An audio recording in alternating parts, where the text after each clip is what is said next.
Cuando un edificio histórico sufre un incendio estructural, los bomberos cambian de estrategia. Ya no intentan apagar las llamas ni restaurar la arquitectura original. Su único y desesperado objetivo pasa a ser salvar los muebles. A finales de la década de los años 60, los despachos del Vaticano contemplaban con fría estupefacción un panorama que nadie había previsto en los optimistas discursos de 1962. La gran actualización pastoral y la reforma radical de la liturgia no habían traído la prometida primavera, sino un invierno institucional sin precedentes. El sistema milenario sobre el que se profesaba la fe de la Iglesia se estaba desmoronando. Las parroquias territoriales, que durante siglos habían sido el centro de la vida social y espiritual de Occidente, languidecían. Los seminarios diocesanos cerraban sus puertas por falta de vocaciones y la práctica religiosa caía a plomo en las estadísticas oficiales. Ante la inminencia de un colapso total, la jerarquía romana se vio obligada a tomar una decisión pragmática y arriesgada. Si las estructuras tradicionales ya no funcionaban para retener a las masas, la Iglesia tendría que delegar, o más bien subcontratar, la transmisión de la fe a nuevas organizaciones independientes. Bienvenidos de nuevo a la guarida del oso. Hoy nos adentraremos en el análisis de un fenómeno que reconfiguró por completo el paisaje católico de la postapertura: el nacimiento y la consolidación de los grandes movimientos laicales. Remitiéndonos estrictamente a los hechos documentados y a sus consecuencias sociológicas, descubriremos cómo el Vaticano pasó de tutelar un cuerpo eclesial unificado, donde un católico rezaba y creía exactamente lo mismo en Madrid, París o Buenos Aires, a amparar un archipiélago de islas independientes.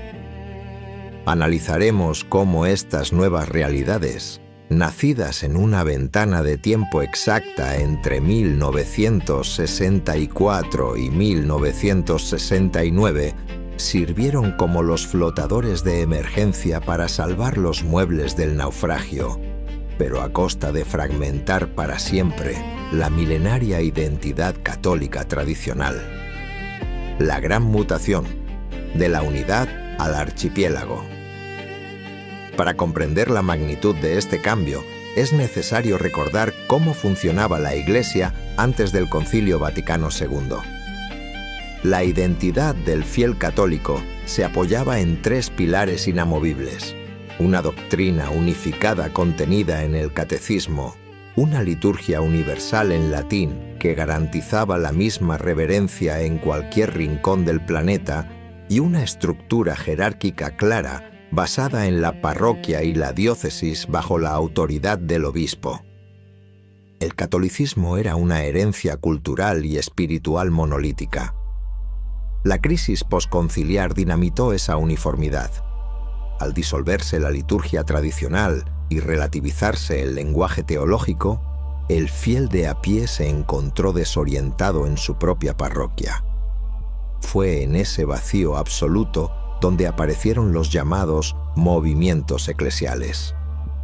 La jerarquía, incapaz de frenar la sangría de fieles por los cauces habituales, decidió otorgarles un reconocimiento canónico y un margen de maniobra inéditos. Nace así lo que la propaganda oficial bautizó como la primavera de los laicos. Sin embargo, los hechos históricos demuestran que esta primavera trajo consigo una consecuencia colosal: la fragmentación de la fe en distintas subculturas. A partir de este momento, el catolicismo ya no se definía por pertenecer a la Iglesia universal de siempre, sino por la adscripción a un grupo concreto con su propio fundador, su propia sensibilidad política, su propia jerga teológica y, en muchos casos, su propia forma de celebrar la liturgia. La Iglesia dejó de ser un solo continente para transformarse en un archipiélago. Un fiel del camino neocatecumenal, uno de la renovación carismática o uno de la teología de la liberación, empezaron a habitar mundos espirituales tan distintos que, a menudo, resultaban irreconciliables entre sí. Roma había salvado los muebles del número de miembros, pero había sacrificado la cohesión de la identidad católica.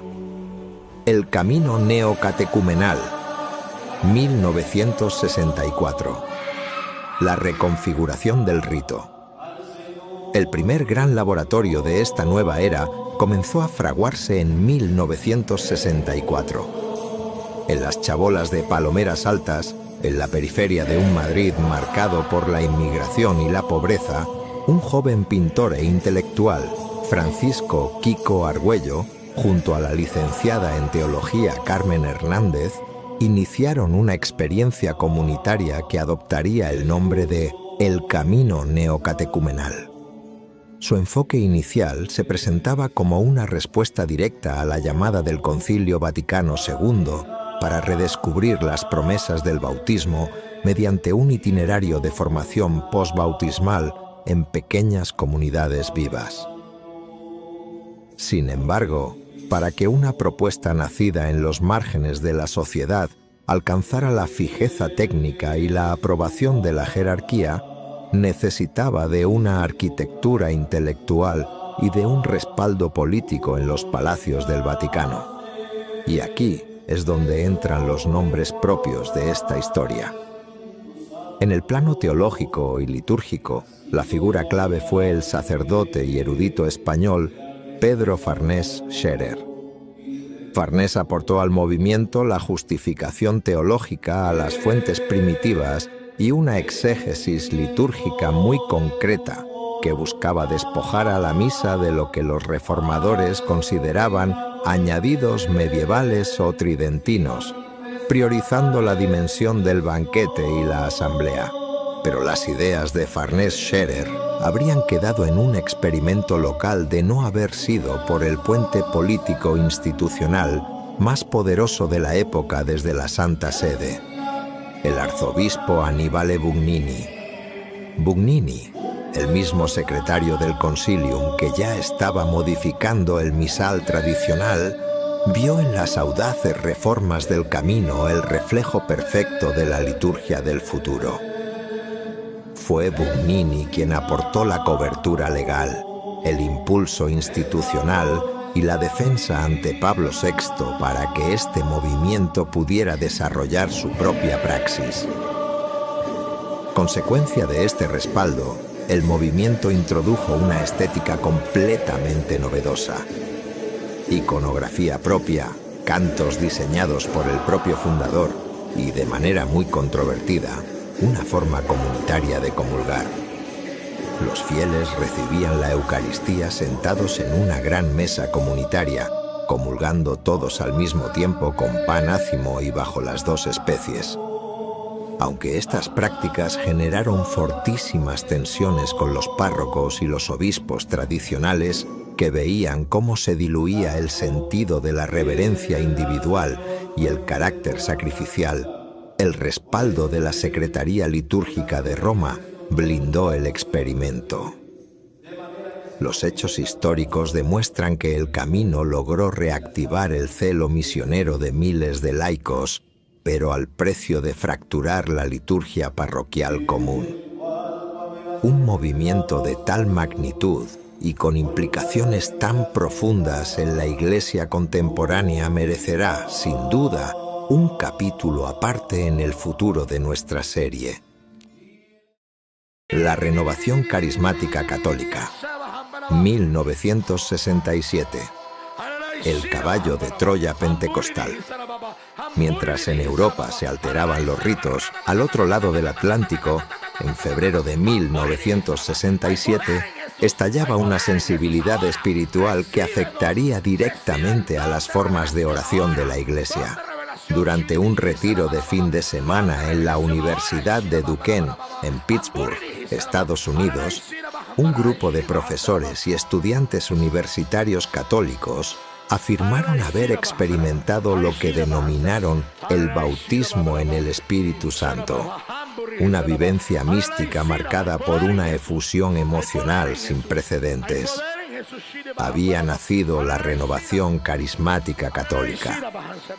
Los líderes fundadores de esta corriente, como Kevin y Dorothy Ranagan, no buscaron sus raíces en los místicos de la tradición católica, como San Juan de la Cruz o Santa Teresa de Ávila. Remitiéndose a los hechos históricos, el movimiento adoptó directamente las formas de oración, la música y la fenomenología propias del protestantismo pentecostal norteamericano. Los templos católicos carismáticos comenzaron a llenarse de fenómenos insólitos para la piedad tradicional, la glosolalia o el hablar en lenguas incomprensibles, las profecías colectivas, las oraciones de sanación masiva con imposición de manos y las alabanzas efusivas con expresiones corporales extremas. Para los sectores tradicionales de la Iglesia, este movimiento fue recibido con un auténtico shock. Se le acusaba, con datos en la mano, de ser un auténtico caballo de Troya protestante que sustituía la sobriedad, el silencio adorador y la teología objetiva del catolicismo por un sentimentalismo subjetivo y una búsqueda de experiencias emocionales. Se temía que el fiel ya no buscara la gracia a través de la mediación sacramental, sino a través de la catarsis del grupo. Sin embargo, al igual que ocurrió con el camino, la jerarquía vaticana, necesitada de demostraciones de entusiasmo popular ante el alarmante vaciado de las iglesias, decidió dar su aval. La fecha clave fue mayo de 1975.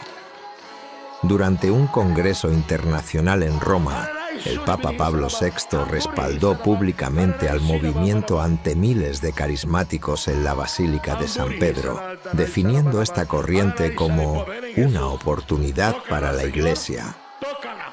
La paradoja histórica se consumaba. La misma Roma que durante siglos había vigilado con extrema prudencia cualquier brote de misticismo emocional, bendecía ahora una liturgia de corte pentecostal para frenar la desbandada hacia las sectas protestantes.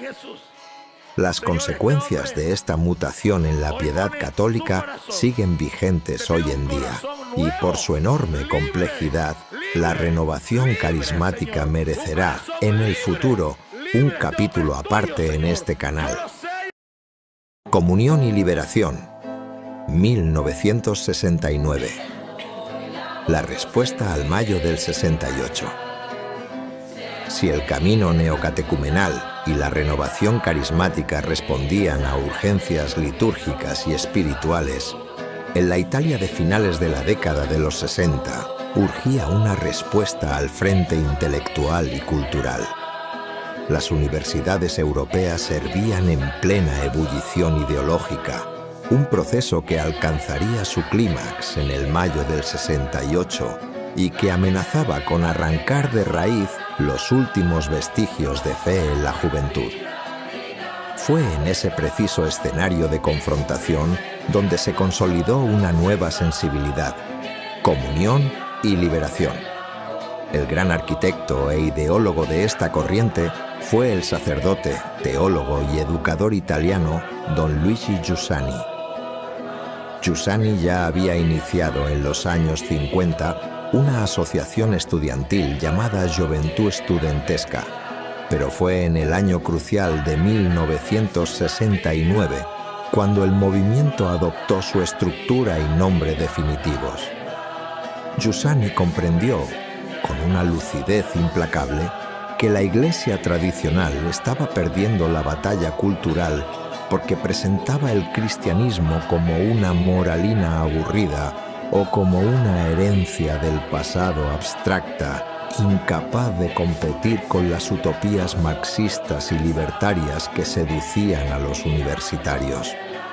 El enfoque de comunión y liberación consistió en proponer el cristianismo no como un conjunto de reglas, sino como un acontecimiento vivo, un encuentro humano que daba una respuesta total y razonable a las exigencias de felicidad del hombre moderno.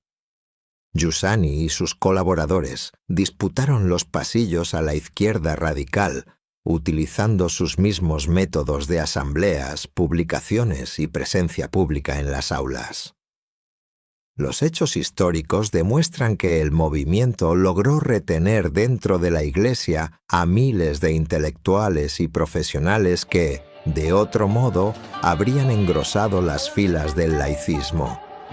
Sin embargo, en el orden de las consecuencias sociológicas, Comunión y Liberación también contribuyó a la fragmentación de la identidad común, al crear una subcultura propia, con sus propios centros culturales, editoriales y estructuras cooperativas. El fiel se vinculaba antes al carisma de Giussani que a la estructura parroquial de su diócesis. El catolicismo se atomizaba en redes de influencia intelectual y económica. Por su enorme peso en la historia política y eclesial de Europa y América, Comunión y Liberación merecerá, en el futuro de nuestro canal, un capítulo aparte. La teología de la liberación, 1968. La politización del santuario. El mosaico de la fragmentación posconciliar no estaría completo sin analizar el fenómeno más convulso, polarizante y políticamente inflamable que sacudió los cimientos de la Iglesia en el Tercer Mundo: la teología de la liberación. A diferencia de las realidades anteriores, esta corriente no nació como un movimiento canónico con un fundador único, sino como una corriente teológica y metodológica que estalló oficialmente en agosto de 1968 durante la Segunda Conferencia General del Episcopado Latinoamericano en Medellín, Colombia. Los nombres propios que articularon este giro estructural fueron teólogos como el peruano Gustavo Gutiérrez, considerado el padre de la corriente con su obra fundacional, el jesuita uruguayo Juan Luis II y, en el terreno de la praxis de las llamadas comunidades eclesiales de base, el teólogo brasileño Leonardo Boff. La premisa metodológica de Medellín consistió en aplicar las enseñanzas de apertura del Concilio Vaticano II a la trágica realidad de la pobreza y la opresión en América Latina, acuñando el término de la opción preferencial por los pobres. Sin embargo, los hechos históricos y las consecuencias documentadas desvelan un proceso de asimilación ideológica sin precedentes. En su afán por transformar las estructuras sociales injustas, estos teólogos adoptaron el método de análisis social del marxismo, mezclando conceptos como la lucha de clases, la revolución y el materialismo histórico con el mensaje del Evangelio.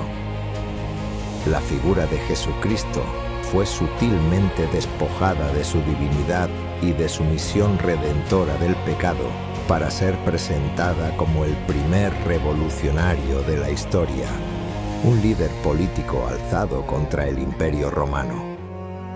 El impacto en el guión de la Iglesia fue sísmico.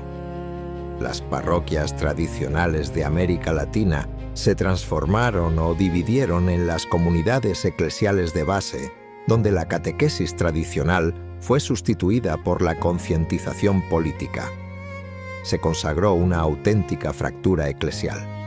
Por un lado, la jerarquía que intentaba mantener la ortodoxia, y por el otro, la llamada Iglesia Popular, que justificaba en muchos casos la subversión armada y la guerrilla. Roma intentó poner freno a los excesos en los años posteriores, pero la herida de la politización ya había desfigurado la unidad de la fe en todo el continente. Un proceso tan devastador para la identidad católica tradicional merecerá, sin la menor duda, un capítulo aparte en nuestra serie. Conclusión: el precio de la complacencia.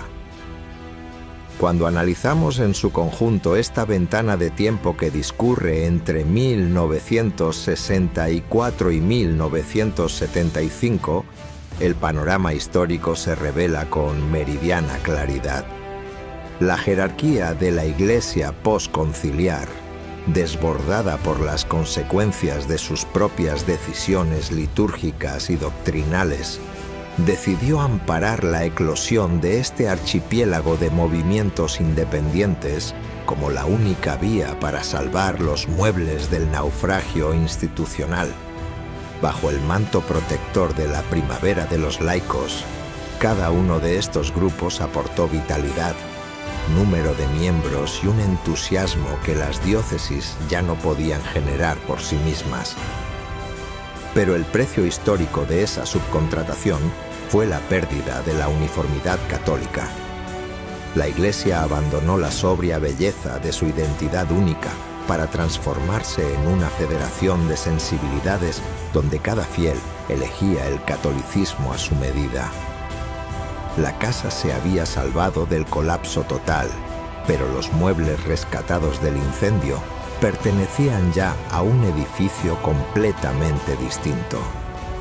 Pero las transformaciones estructurales, los ritos alterados y el nacimiento de estos movimientos masivos que hoy hemos analizado no surgieron de la nada.